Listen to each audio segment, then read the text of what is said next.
Friends, எல்லாரும் எப்படி இருக்கீங்க? இன்னைக்கு மண்டே நைட்டு. இன்னைக்கு நம்ம வீட்டில் வந்து ஹோட்டலில் தான் வாங்கியிருக்கோம். ஏன்னு கேட்டால் கொஞ்சம் டயர்டாக இருக்குது. இன்னும் உடம்பு சரியில்லாததெல்லாம் இன்னும் ரெக்கவரி ஆகி இன்னும் வரல. அதனால ஹோட்டலில் வாங்கிட்டு வர சொல்லியிருந்தேன். இன்னைக்கு நைட் என்னன்னு சொல்லி பார்க்கலாம் வாங்க. இன்னைக்கு எனக்கும் ஸ்ரீநிதிக்கும் கொத்து பரோட்டா வாங்கிட்டு வர சொன்னோம். வாங்கிட்டு வந்திருக்காரு.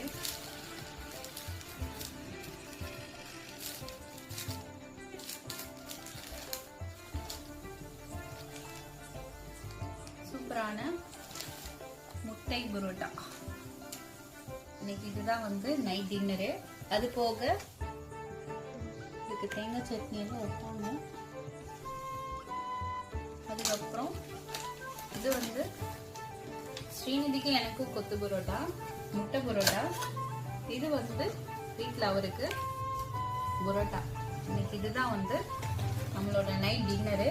அதுக்கு சைட் டிஷ்ஷாக பார்த்தீங்கன்னா குழம்பு கொடுத்துருக்காங்க, ஒரு சால்னா கொடுத்துருக்காங்க. அது போக நம்ம மத்தியானம் வச்ச முட்டை தொக்கு, இன்னைக்கு இதுதான் நம்ம வீட்டில் டின்னருங்க. உங்கள் வீட்டில எல்லாம் என்னன்னு சொல்லி சொல்லுங்க. இந்த வீடியோ பிடிச்சா லைக் பண்ணுங்க, சப்ஸ்கிரைப் பண்ணுங்க. தேங்க்யூ.